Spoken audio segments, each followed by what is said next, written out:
안녕하세요. 책 읽어드리는 집사 백종환입니다. 여러분은 시각장애인 송경태 씨를 아시는지요? 언뜻 7080은 아니어도 8090 당시 10대 가수들을 알지 못하는 2030 세대들을 지켜보면서 저는 머리를 망치로 맞은 듯한 충격을 한두 번 겪은 것은 아니었거든요. 그런데요, 장애계에서 시각장애인 송경태도 그럴까요? 저하고는 개인적으로 1990년인가에 서로 간 기자로 만나 인연을 맺고 친구처럼 오랜 지기입니다만 세상에서는 시각장애인 송경태를 사하라 사막, 고비 사막, 아타카마 사막, 남극 대륙, 그러니까 4대 극한 마라톤 그랜드슬램을 달성한 위대한 정복자로 알려져 있습니다.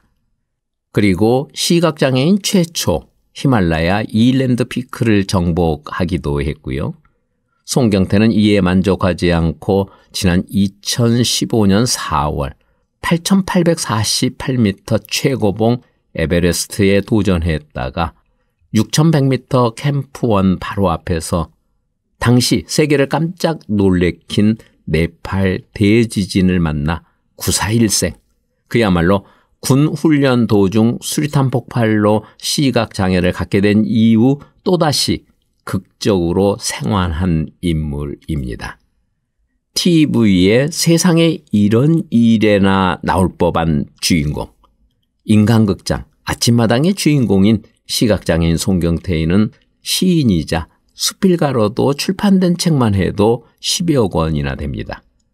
그래서 오늘은 그의 책 중에 2017년에 출판된 수필집 아내의 빈자리를 백종환의 목소리로 만나봅니다.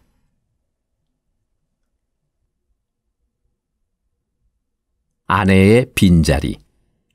이른 새벽부터 거실에서 다람쥐 마냥 달그닥거리는 소리가 들려와 초겨울 단잠을 깨어놓았다. 아내가 월출산으로 산행을 떠날 준비를 하고 있었다. 아내는 종종 이렇게 성당 신자들과 함께 새벽 기도 나가듯 등산을 다녀오곤 했다. 산에 오른 다음 날이면 온몸이 쑤신다고 파스 냄새를 풀풀 풍기면서도 아내는 등산 약속을 마다하지 않았다. 너무 무리하지 말고 잘 다녀와. 나는 커다란 배낭을 등에 붙이고 서둘러 집을 나서는 아내를 배웅한 뒤 조용해진 거실에서 라디오를 틀었다. 가채점 결과 어제 치른 수능 시험은 예전에 비해 다소 어렵게 출제된 것으로 알려졌습니다. 해마다 이맘때면 단골 메뉴로 등장하는 입시 전투 소식이 올해도 예외 없이 그 치열했던 현장을 보도하고 있었다. 앵커의 후, 평 한마디에 전장에 내몰린 아이들의 희비가 교차되었다. 언제쯤 입시 전쟁 관련 뉴스가 사라질지 무사히 학부형 신분을 졸업한 내게도 한 조각 안타까움이 밀려들었다.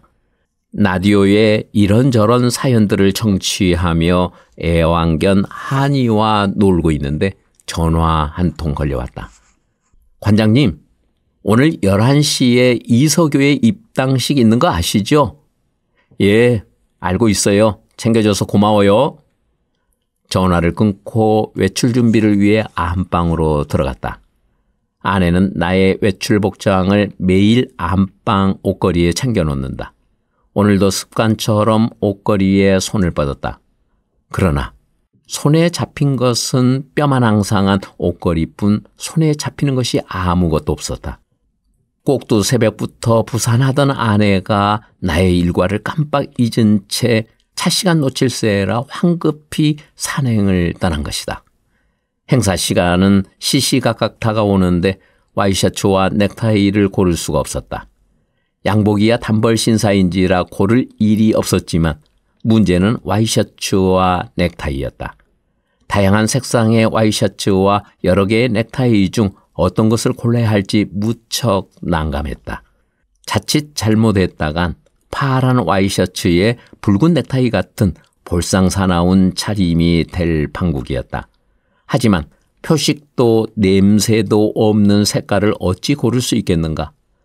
나는 도박꾼이 된 심정으로 그저 손에 닿는 대로 골라잡았다. 잠시 후 콜택시 기사로부터 차를 대기시켜 놓았으니 천천히 내려오라는 손전화가 걸려왔다.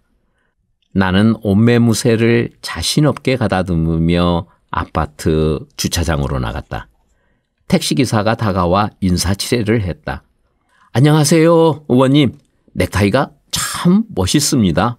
사모님이 골라주신 모양이죠? 기사의 말이 곱게 들리지 않았다. 칭찬인지 비아냥 소리인지 알 수가 없었다. 나는 그에게 되물었다. 기사님, 제 넥타이가 정말 멋있어요? 네, 의원님. 대답하는 기사의 말끝이 의심스러웠다. 나는 다시 한번 물었다. 지금 제 넥타이 색이 뭐예요? 한동안 미묘한 침묵이 흘렀다. 빛고운 색이었다면 대답을 안 해줄 리 없었다. 나는 더 이상 물어볼 용기가 나지 않았다.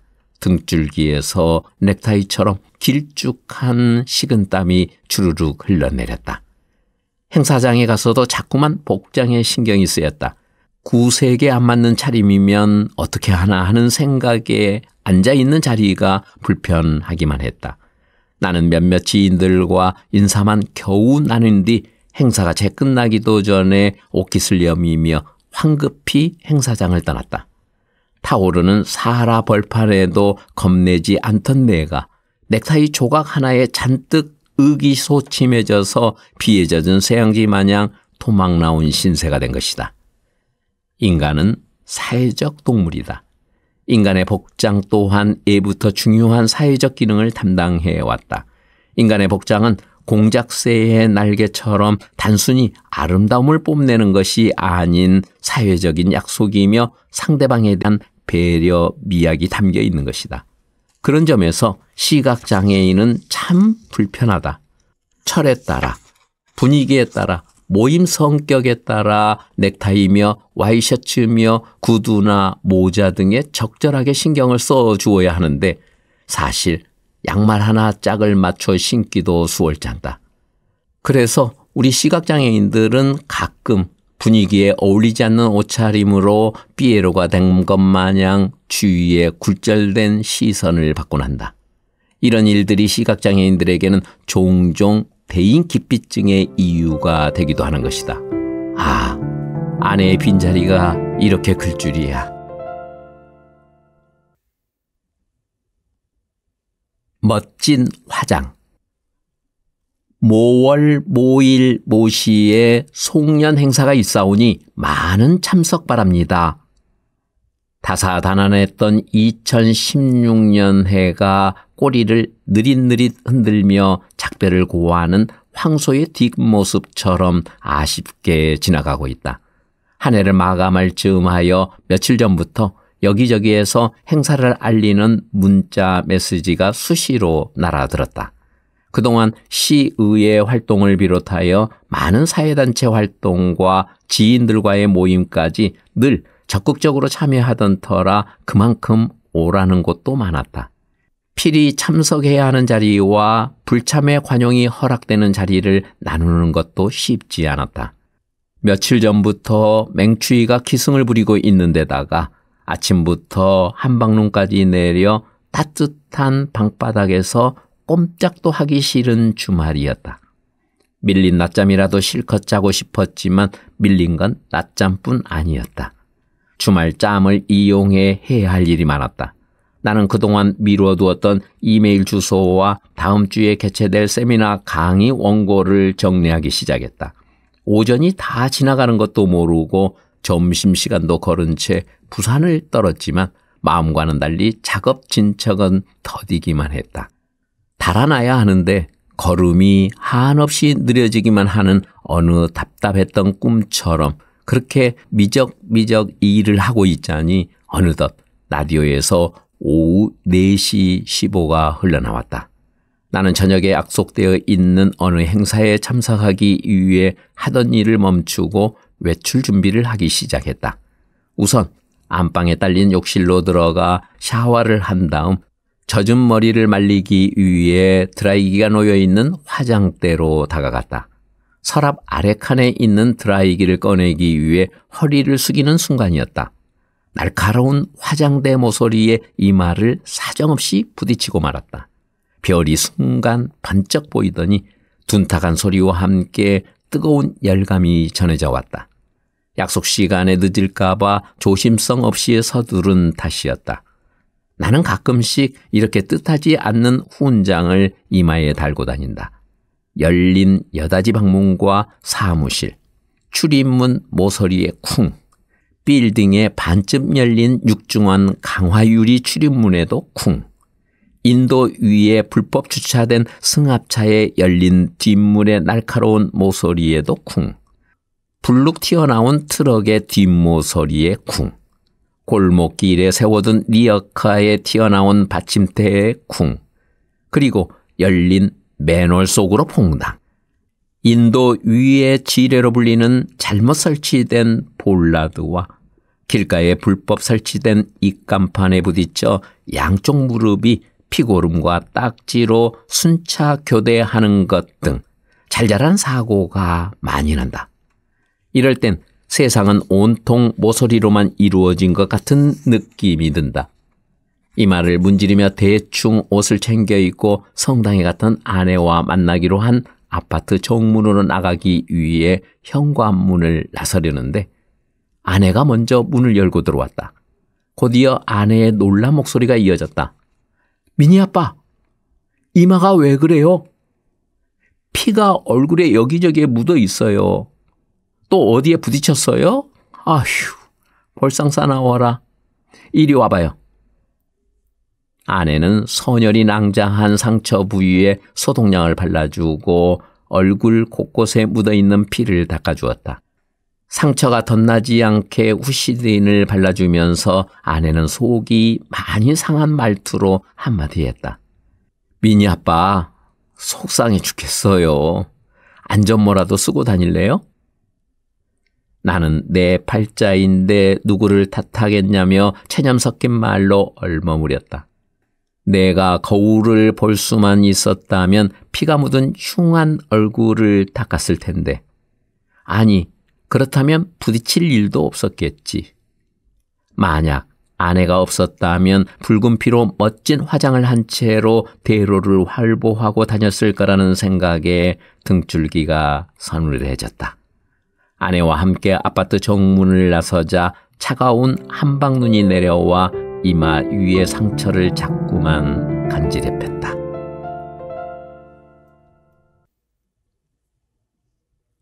평범한 삶. 참이야, 물 먹자.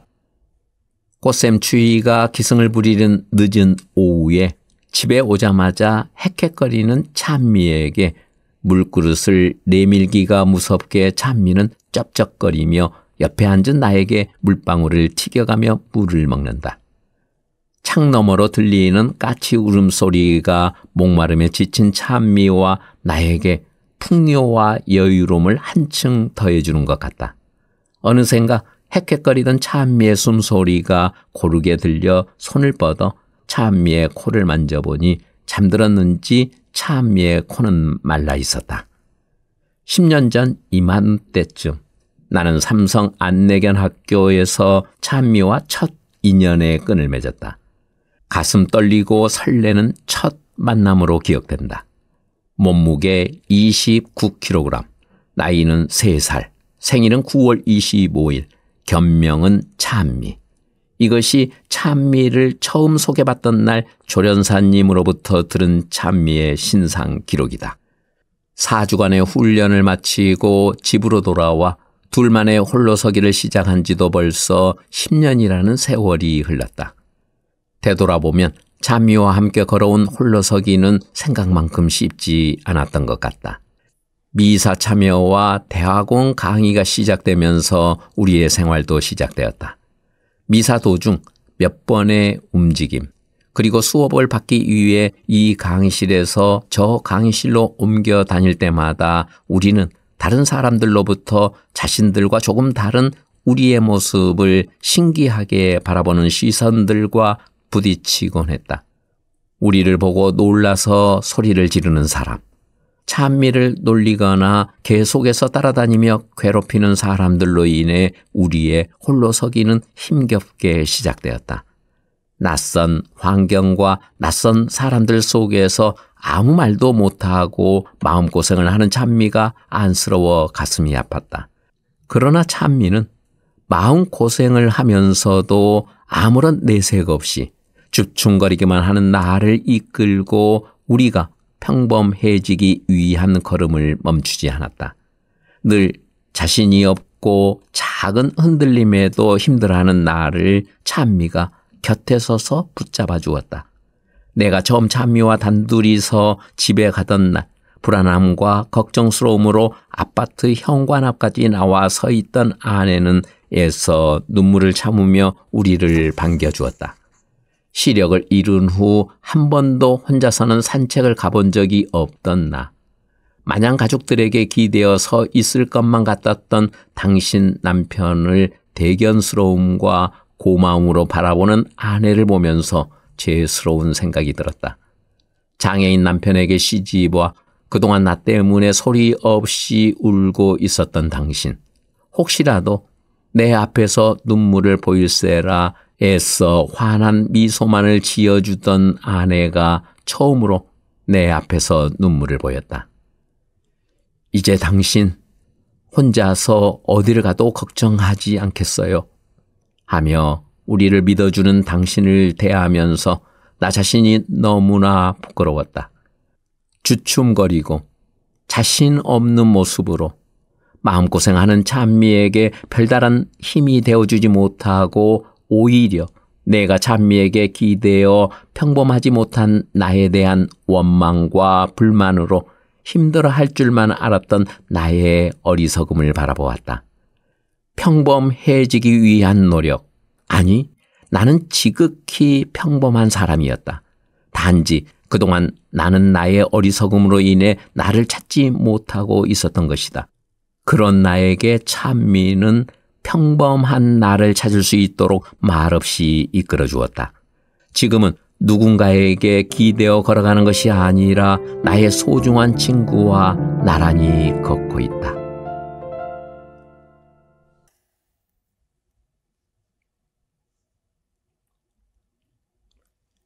비움의 미학.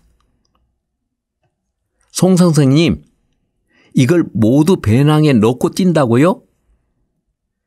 유지성 팀장의 목소리에는 걱정과 염려의 기색이 역력했다. 우리는 사하라 사막 마라톤 250km에 도전하기 위해 이집트 카이로의 한 호텔에서 마지막 배낭을 점검하고 있었다.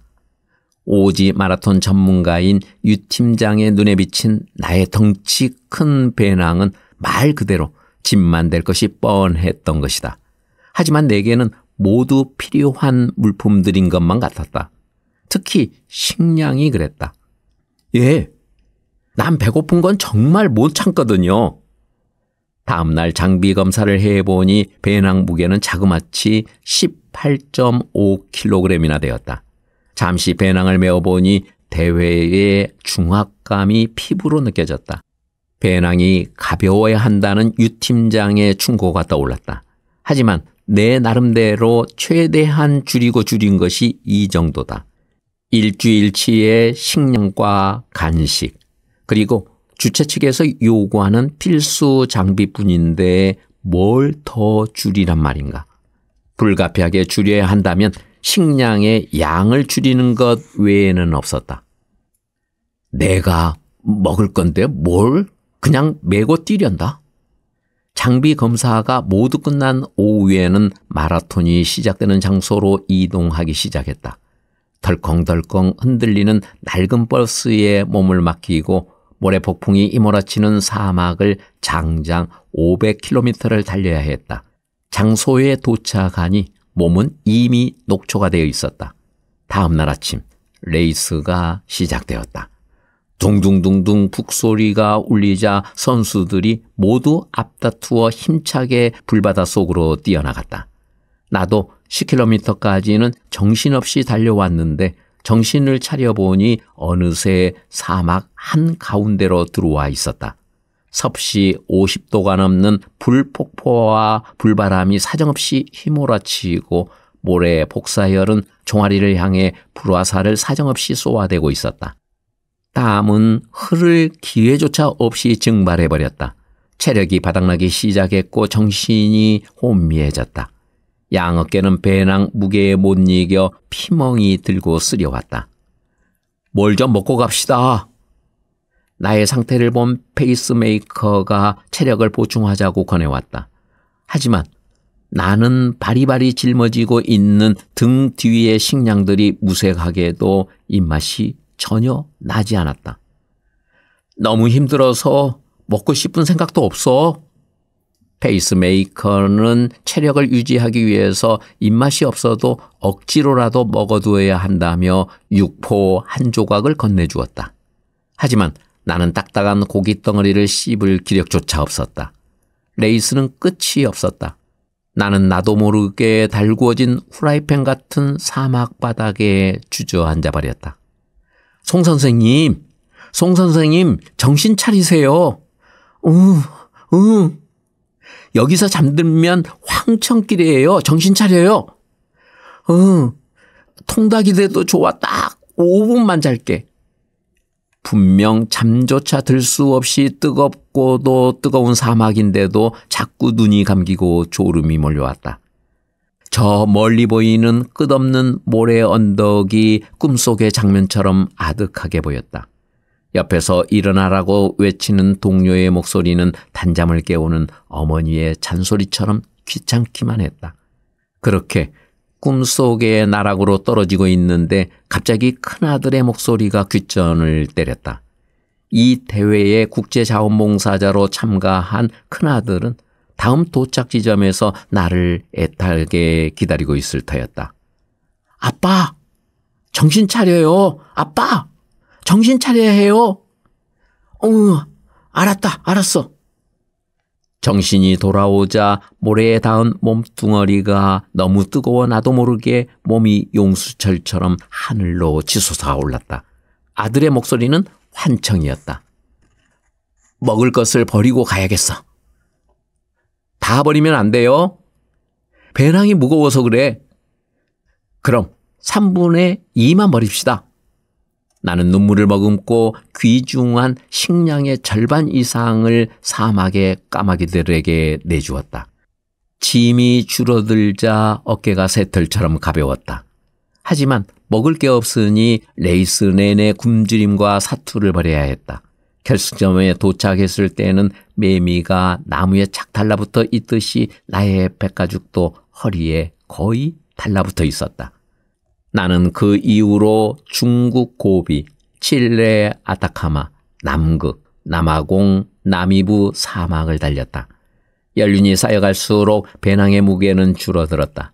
사막의 레이스는 필수 장비인 나침반과 모자, 침낭, 헤드랜턴, 그리고 19개의 식량과 물만 있으면 충분하다. 식량도 일상의 3분의 1만으로도 족하다. 처음 사하라를 달릴 때는 얼마나 미련하게 배낭을 꾹꾹 채웠던가. 얼굴 트러블 방지를 위한 휴대용 화장품이며 양치 도구며 밤 추위에 대비한 방한복이며 넘치는 간식 등등. 지금 생각하면 실소가 나올 정도다. 처음 사하라를 달릴 때 그런저런 사치품들로 채워 18.5kg이나 되었던 배낭이 이제는 10kg이 넘지 않았다.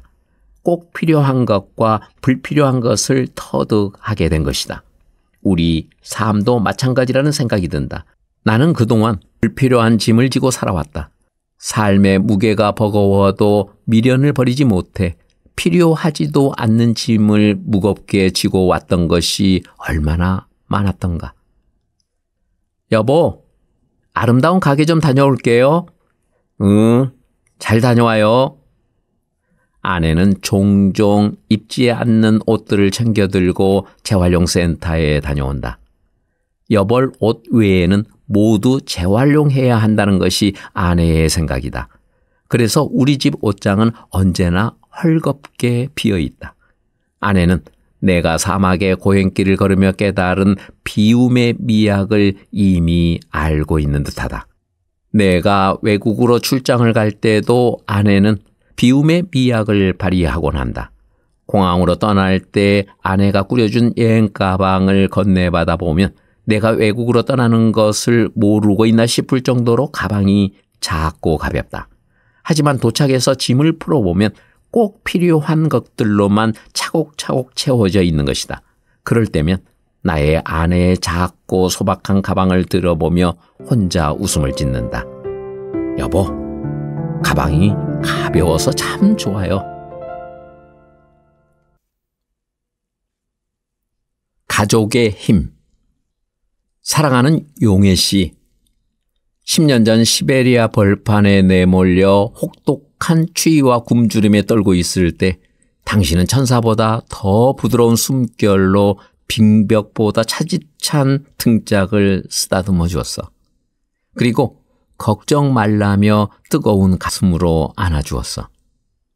그 순간 난 뜨거운 속 울음을 토하며 어금니를 깨물고 굳게 다짐했어. 불바다 같은 열정으로 당신이 보듬어 주었는데 무슨 일인들 못할까? 그리고 당신의 미세한 떨림과 이름 모를 전율이 느껴지는 순간 또 한 번 신발끈을 바짝 조여매자고 굳게 맹세했어. 사랑하는 용혜 씨, 부족한 내 삶 속에 촉촉이 젖어들어와 넉넉함으로 채워주는 모든 것, 그것은 가족의 사랑이었어. 그동안 너무 가깝다는 이유로 때론 투정 부리고 귀함도 모른 채 함부로 한 게 사실이야. 그래서 속상할 때가 많았지. 가족이란 끈끈한 정만 믿고 터부시한 게 사실이야. 미안해.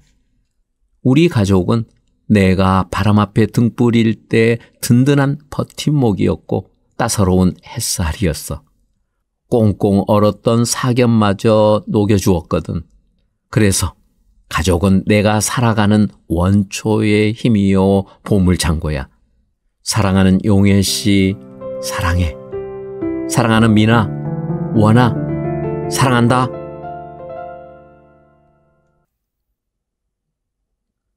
어느 시각장애 어르신의 소원. 송관장, 내 평생의 소원이 뭔지 안단가? 뭔데요, 어르신? 죽기 전에 제주도 한번 가보는 거단께. 시각장애 어르신들과 함께 고창 선운사 나들이를 마친 후 귀로에서였다. 옆 좌석에 앉아있던 어르신이 문득 당신의 평생 소원을 내게 털어놓았다. 비행기로 고작 1시간 남짓이면 갈 수 있는 곳이 제주도인데 그곳이 당신에게는 평생을 건 간절한 소망이라니. 순간 나는 가슴이 저려왔다. 제주도에 그렇게 가보고 싶으세요? 그려. 그렇고 말고. 그리고 비행기도 한번 타보고 싶단께. 어르신의 소화하기 그지없는 소원이 며칠 내내 나의 귓가에서 떠나지 않았다. 어르신의 갈증을 풀어드리고 싶은 갈증이 내게 일었다. 나는 전북사랑회의 진근호 회장님을 찾아갔다. 지역사회를 위한 봉사활동에 많은 뜻을 두고 있는 진 회장님이라면 이야기가 통할 것 같았다. 자초지종을 들은 진 회장님은 흔쾌하게 고개를 끄덕였다.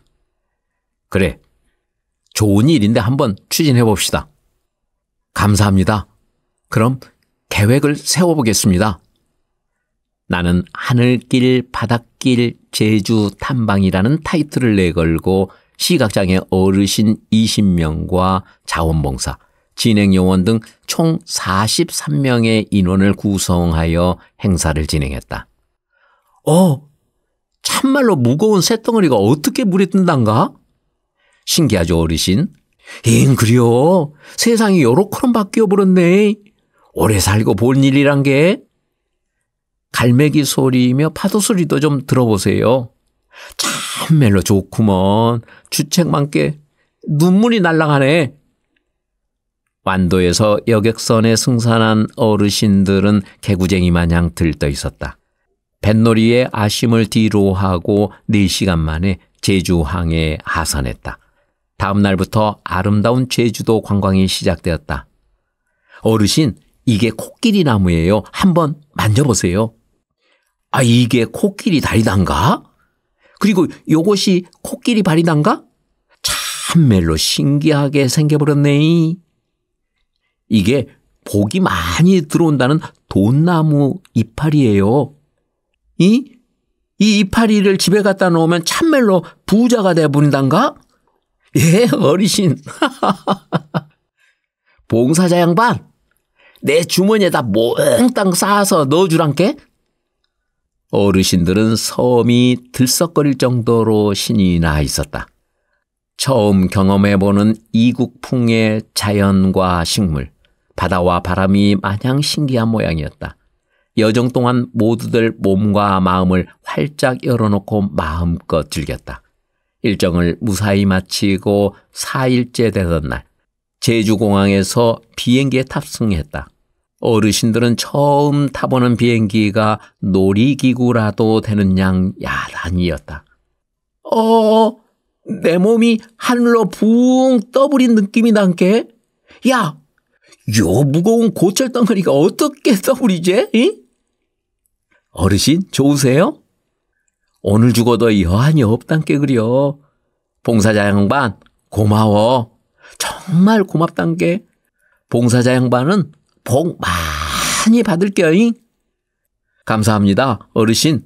3박 4일 짧은 여정이었지만 매우 유익하고 보람된 추억거리를 만들었습니다. 바야흐로 바캉스 철이 되었다.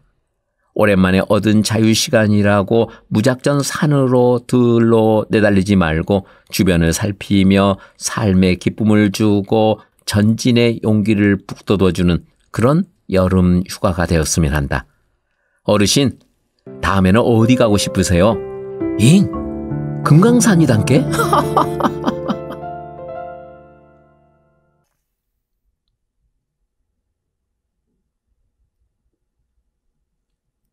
영감, 하늘이 노했나 봐요.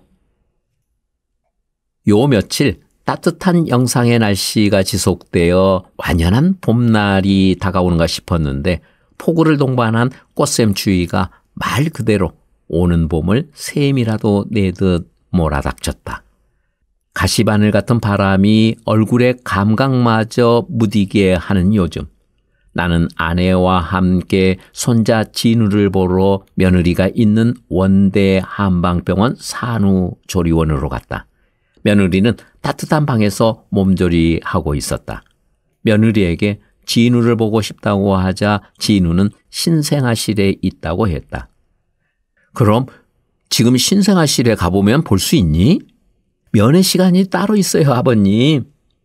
갓난아이가 엄마의 품에서 떨어져 혼자 있다고 생각하니 어쩐지 마음이 편치 않았다. 진우가 울면 어떡하니?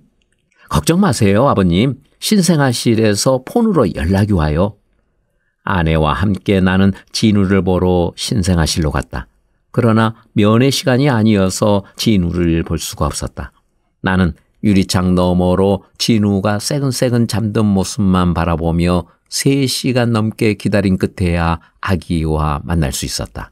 아내는 아기를 보자마자 탄성부터 질렀다. 아이고, 이놈 눈 좀 봐.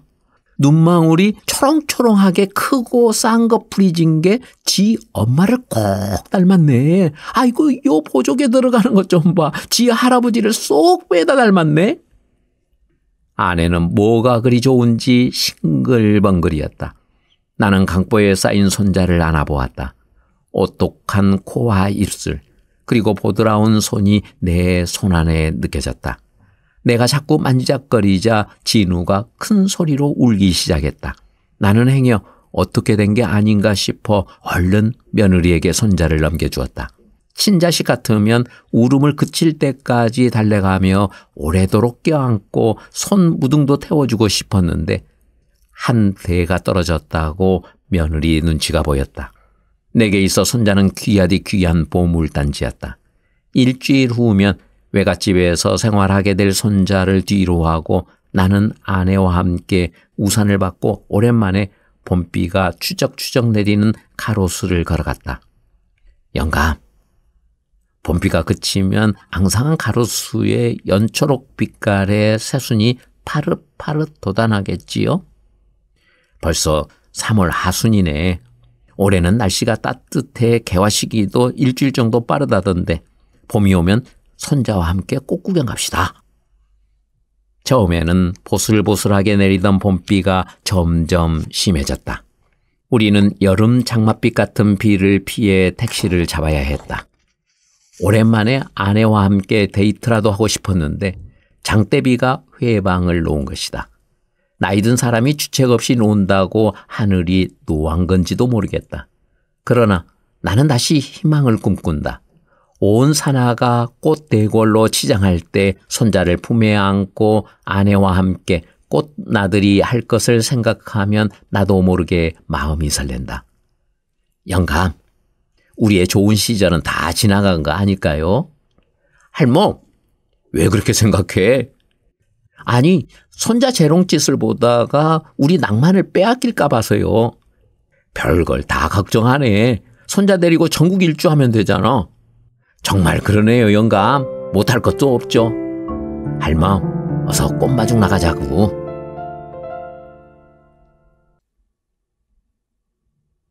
기적이란 천천히 이루어지는 것이다.